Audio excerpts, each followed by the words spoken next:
Boy, thank you so much, Ashley and Stephen. Wonderful folks. I'm so glad that you have the opportunity to learn from them, enjoy them, and make the journey with them, because they are the real deal inside and out. And my wife and I can absolutely verify that. And by the way, I got to tell you, after that kind of an introduction, I cannot wait to hear what I have to say, okay? I just know that it better be good, okay? And my wife is at the back of the room, and she knows me very well. We've been married 48 years, and thank God for that. That's by the grace of God, for sure. But she learned about me a long time ago that I'm a little bit ADD. In fact, I was that before they had those letters in front of it. So if I jump around a little bit, just bear with me, okay? Because I'll finally come back to where I started, and then it'll start to make sense. But I am so thrilled, I'm so grateful to Kendra, because maybe this is inside information, but I just love telling it because it speaks to who she is. I received a call from Stephen and from Ashley, and I didn't know that even Ashley was going to be on the phone, but they called me to tell me that they had just had a conversation with Kendra wherein they promoted to her perhaps having me come to speak. And they said that she listened carefully and she made an instantaneous decision. And so I just want to say thank you, Kendra, for your trust for somebody that you've never even seen before. I appreciate that very much, and you should appreciate her integrity and her trust. Yeah. So I want to get right to some very important things for you. And I've gone through about 3 or 4 different iterations of what I want to share with you, but I finally settled on this particular message because I know that it's durable and I know that it is duplicable. So I'm going to get to that in just a minute, but I want to remind you of something that you already know because it's how you live your life. And that is every one of you in this room, apart from the corporate team, every one of you in this room, you are functionally a volunteer. And you don't think of yourself that way, but that's exactly what it is. Why? Because you don't have to do anything, right? Everything is self-generated, self-determined. So practically speaking, you are a volunteer. But the second part of that is huge for you, the very fact that you're here today speaks to the second part of it, and that is that you, not only as a volunteer, but you functionally are owning your own business. And owning your own business and calling every single shot. In many respects, that is a heavy weight to carry. It's not burdensome, but it's sobering when you realize that you're a volunteer, you use discretionary time, right? Everything you do, every call that you make, every text that you send, every meeting that you have, that is precious time from your life.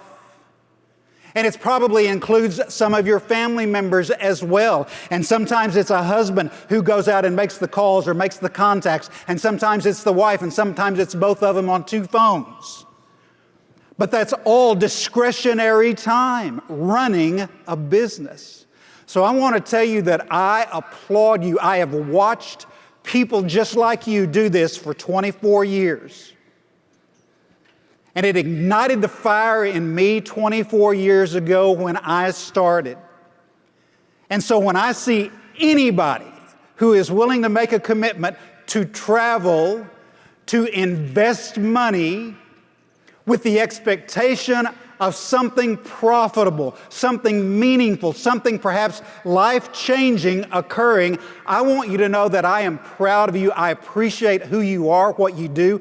I honor you for your commitment in being here because it is a signal of what's in your heart. That's why you've got to be bigger. Let what's in your heart, I mean in your deepest heart, what you really want, let it come to the surface. Don't hide it. Never settle for what God has put in your heart. Never settle for anything less than that. Be all that you can be in this business. In fact, be all that you can. If you're a dad, be a great dad. Why be a mediocre dad? If you're a mom, be a great mom. Make your life a statement, not just a comma. I'm proud of you.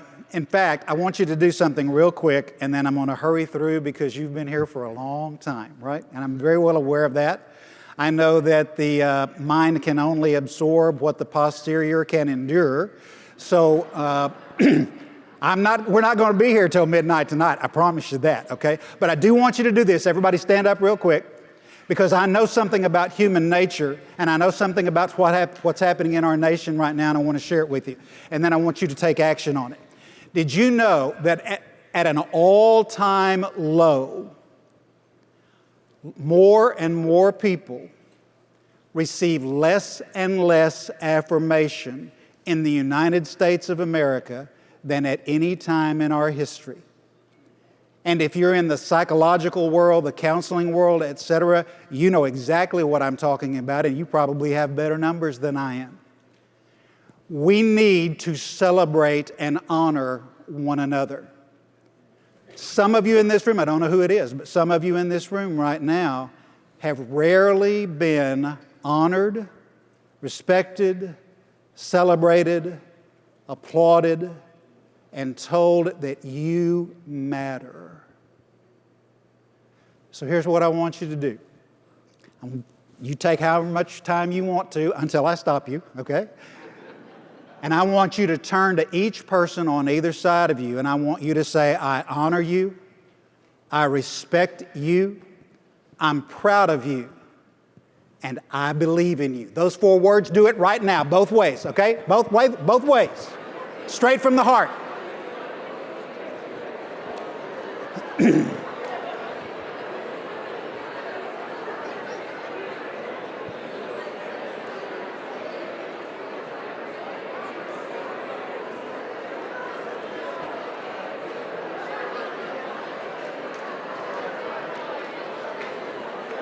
All right, now give everybody a big hug.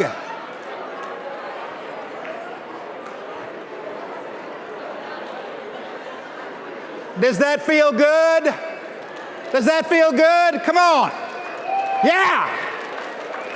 All right, take your seats.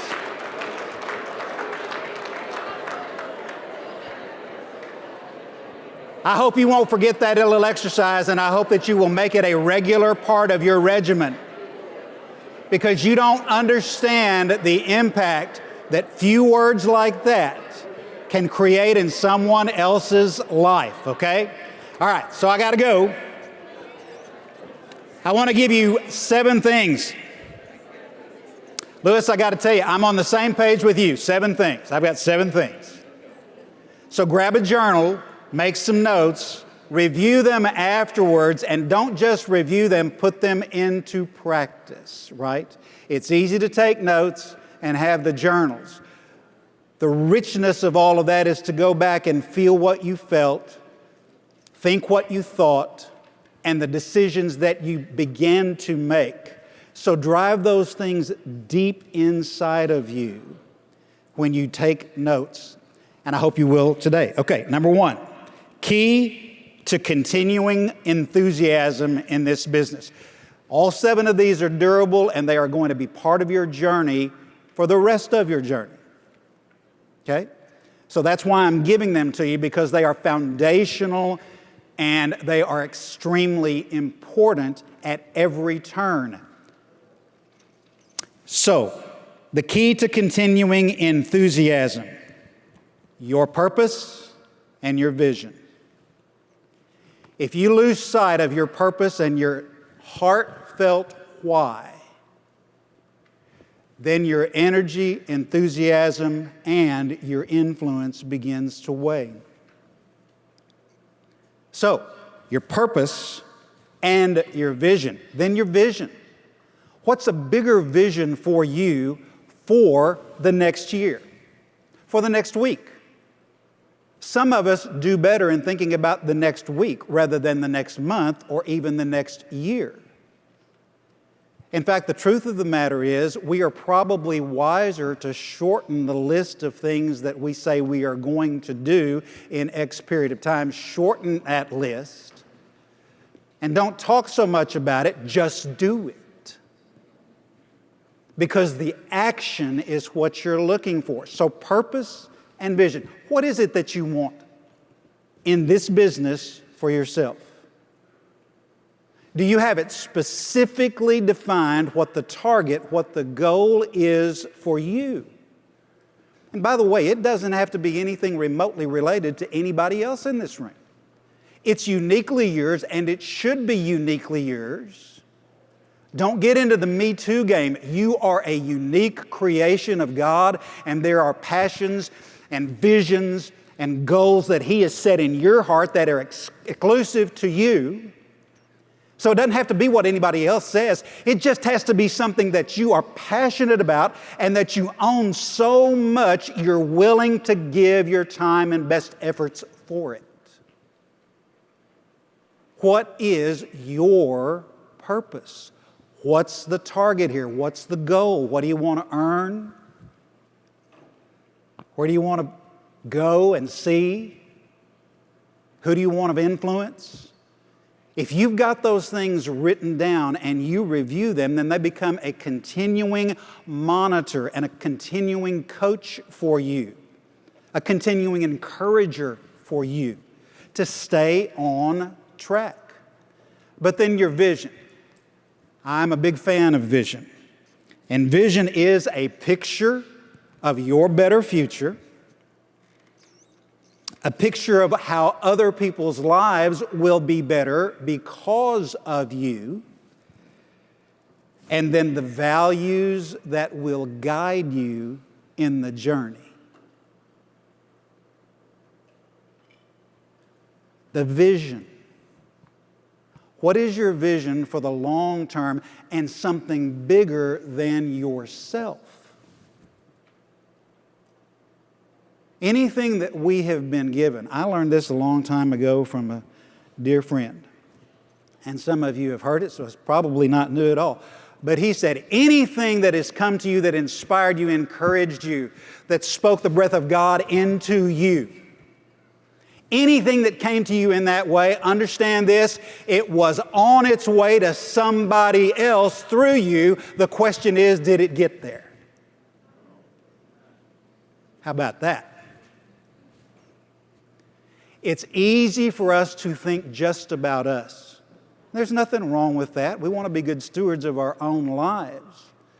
But there is more expectation from heaven for us than just about us. I want a vision of not only having a great life for myself and my family, I want a vision of helping other people have a great life. And I want to find more joy in serving others and helping them become more than they've ever become before. That's where the greatest joy comes. When you know that you are an instrument of positive change in another person's life, that's the greater reward, and it doesn't make any difference what size the check is that you just earned. You will value those encounters and those moments of life change in somebody else's life. You'll value those more than anything you can ever earn in terms of dollars. So, what is your purpose and your vision? Because that is the key to continuing enthusiasm. Number 2, the key to connecting with others. That's what you do. We connect with others, right? Well, this is real super simple and it's very obvious, but again, I have a sense over time that it gets left off the table too frequently. Connecting with others is being real, authentic. What you see is what you get, good, bad, or ugly, right? Relationship-oriented and being relevant to other people. Being relevant to other people and making it about them. You know, when I first started in this industry, the mantra kind of was, you know, the elevator speech. You ever heard of the elevator speech? You know, you're in an elevator with somebody and you're going up 3 floors, and so you're trying to boom, boom, boom, boom. Hey, let me share something with you that's really important to me. Blah, blah, blah, blah, blah. And you want to, and you ought to, and you'll need to, and man, it'll be so great for you, et cetera, et cetera, et cetera. And the truth of the matter is, every bit of that is a complete disconnect. It really is. It's a complete disconnect. Because people are not interested in hearing what I think they need to do. People are interested in hearing what I have done and experienced. I don't ever have to tell somebody, you'll need to, you'll want to, you ought to. Boy, this will be great if you'll just do this or that, another thing. You know what? The truth of the matter is, people are more moved by what's in your heart than they are by what you say they might be able to do. The reality is, your life, your message, your transparency, your relevance, your energy and your joy, that's what does the selling. Because it attracts. See, when we're promoting and pushing, etc., we're talking our own language, and we have no idea whether it's relevant to that person or not. We're just hoping and guessing. But when we are speaking from reality, from a relationship mindset, and understand that my job here is to help you meet a need, improve something, or solve a problem. But I can't do that if I don't find out who you are. So the conversation has to be about you, not about me, other than my experience with these products. Right? Super simple. We get stuff mixed up, and the heart of it is good. Well, there's no criticism in any of it. It's just we got to remember that your greatest asset is your passion, your belief, your energy sincerely. And then to say, I don't know if this is for you or not, but this matters to me. Would you be interested in knowing more?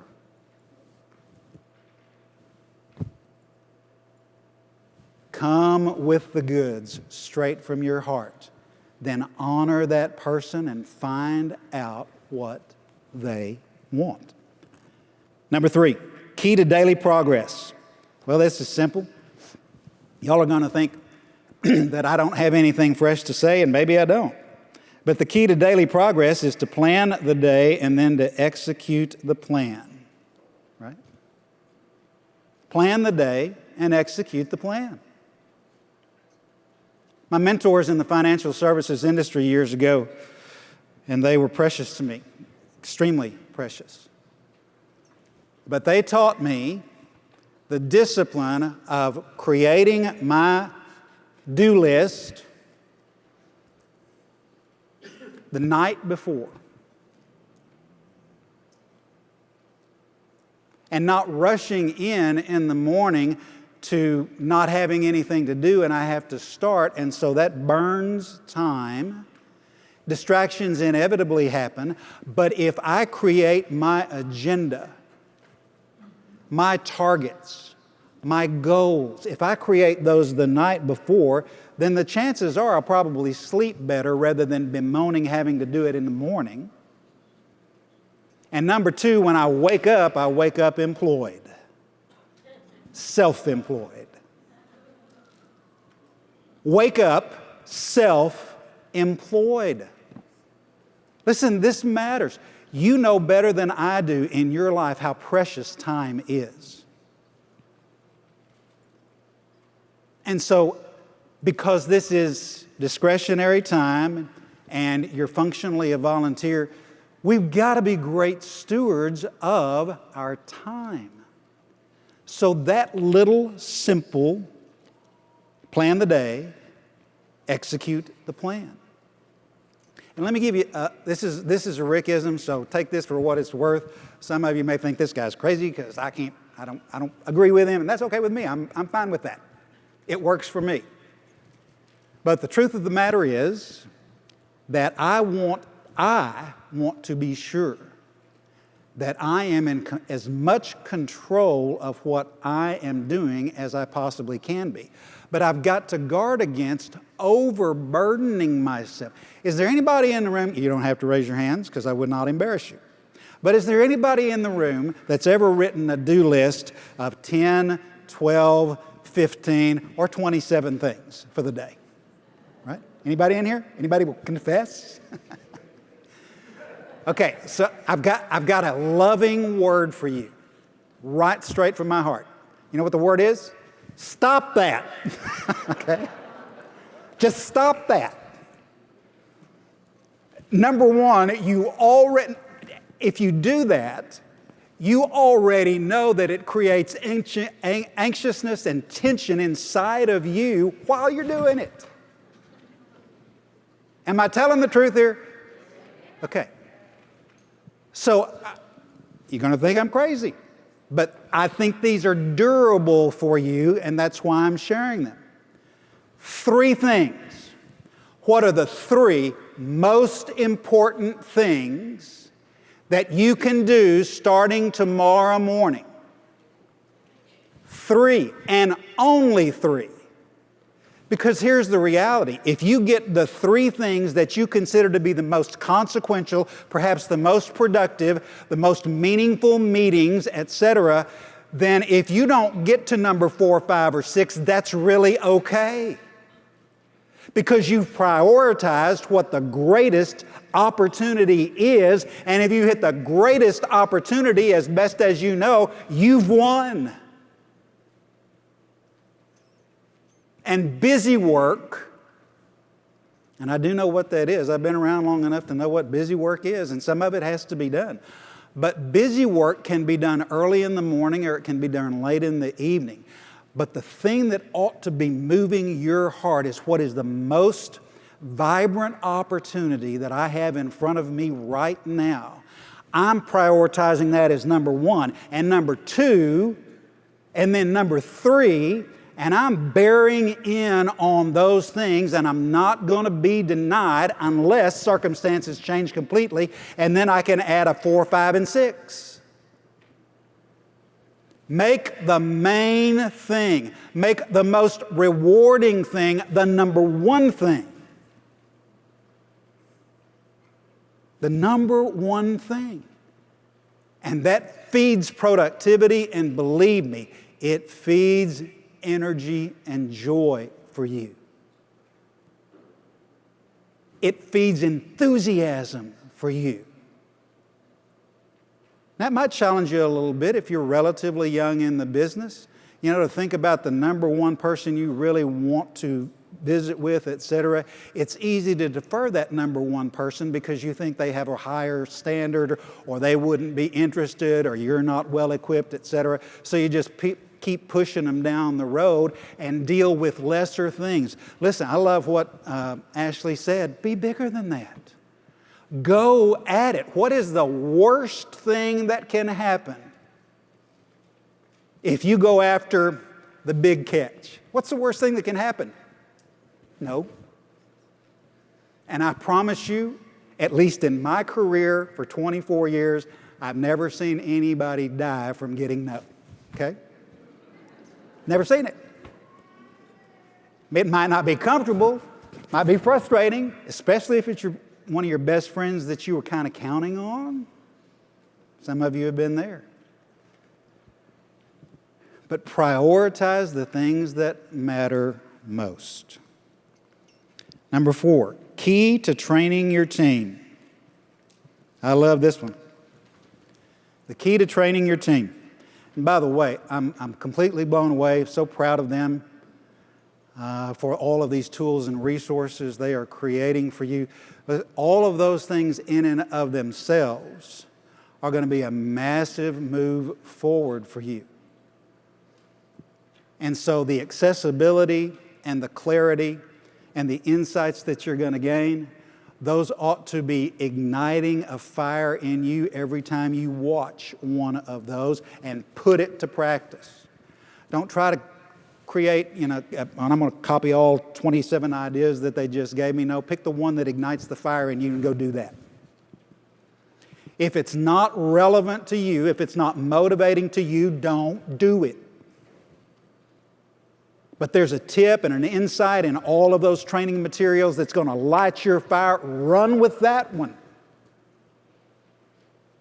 If it ignited the fire in you, there is a message there for you. And probably an opportunity. So, what is the key to training your team? Your role model in front of them. All of those tools are great. I'm a huge fan. Had the opportunity to create a lot of those things myself. I believe in all of them. But understand, from my heart to yours, I'm telling you the truth as best I know it. The truth is, if my team sees me doing, not talking,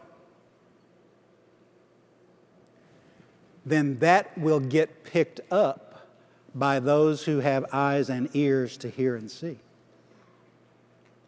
And if it doesn't resonate that I am fully engaged, I'm in it, then I have no power to motivate my team to follow me. It's just mechanical and lifeless. So understand that your role model is the key to everything that's going to happen in your downline. People do what people see. Now, I know and you know, so let's tell the truth here. I know that there are a lot of people who are in your organizations. You know why they're there? Because they love the camaraderie. They love the culture. They love the sense of belonging to something that's meaningful. They love the energy in the room. They buy a little bit of product, but they're not going to do an awful lot, and that's just fine, right? But for those who want more, like every one of you, know that they are going to be watching you. And they're going to be listening on webinars or Zooms or team calls or whatever to hear about how many people did you talk to this week? How many conversations did you have? How many product sales did you make? How many new promoters? How many new folks are you just engaged in conversations with? See, the very thing that all of us do, your people in your downline need to see and hear that you are doing it. If you're doing it, those with a heart and an appetite will get it. And they will get it because they are seeing it lived out in you. Tell your team, man, I'm so fired up today. I met Mark. I didn't even know Mark, but we just had a chance conversation. We talked a little bit about life, etc., and I had the opportunity to talk to him about NeoLife, and man, believe it or not, the guy really wants to hear more. Tell that to your team on the calls or the videos. Tell it. You will do more to ignite your team when they hear what you're doing than all of the mechanics and technical things you could give them. It's a people do what people see business. Your greatest tool is the consistency of your own activity, and that will draw your team to you, and it will stabilize them because they see that you're for real, which is a trust issue, and that seeing that you're for real will give them the confidence to step forward and start doing more. So the key to your training your team members is your role model. Number 5, you laugh at this one. The key to mental health in this business. You ever had that 5-minute session where you just quit? I'm done. It's too hard. Nobody's interested. Blah, blah, blah, blah, blah. All that stuff. Some of you have experienced that. And there are moments when it's tough like that. My mentor in this industry taught me, he said, you can quit anytime you want for 5 minutes. Go have you a big old pity party for 5 minutes. Then get yourself up and move. God has given you a will that is stronger than your emotions. I'm going to say that again. God has given you a will that is stronger than your emotions. So use it. I don't like what happened there. Makes me mad. They said they were going to do this. They didn't do any of it. I got all fired up. I invested in them, etc. And they walked away. Okay, I get it. But you have a will that is stronger than your emotions. And so the minute you recognize that it's going south, you got to interrupt yourself and talk to the man in the glass or the lady in the glass. That's where the water meets the wheel. Most of your success here does not happen in the spotlight. It happens in the grind. So you got to get to be friends with the grind, right? Trouble is not your enemy. Trouble is your best friend. Number 1, trouble will run you to God when nothing else will. And number 2, trouble will show you who you are in a split second.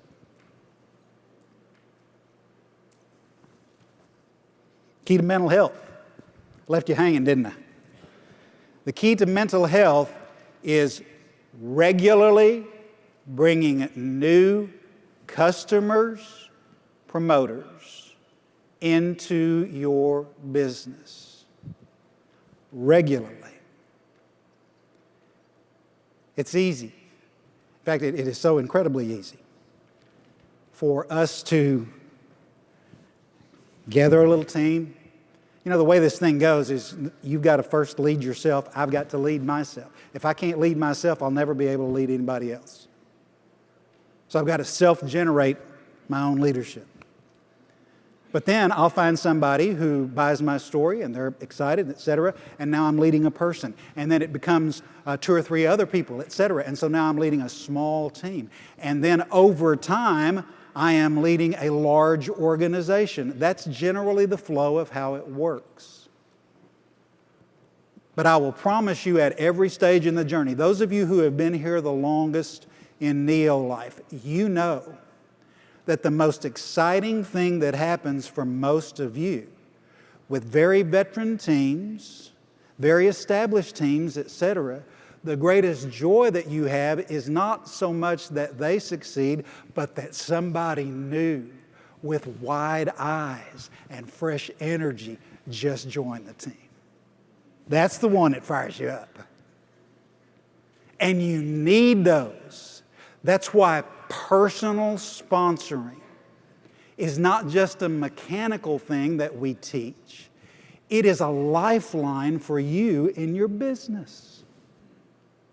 It's oxygen for you in your business. So see it that way. Is it, do you have to go through the same thing that you've said 10,000 times? Yes, you do. But the minute somebody says yes, you're walking on cloud 9. Right?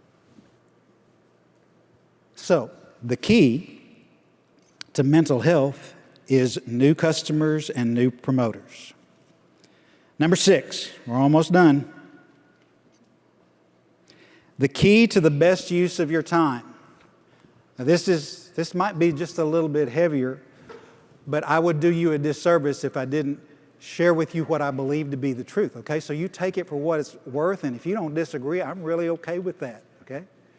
Because I'm right, okay? No, I'm kidding. But I'm serious. I'm not the end-all, be-all authority on anything. I'm just sharing with you what I know. The key to the best use of your time is as simple and as difficult as this. Work with those who are working.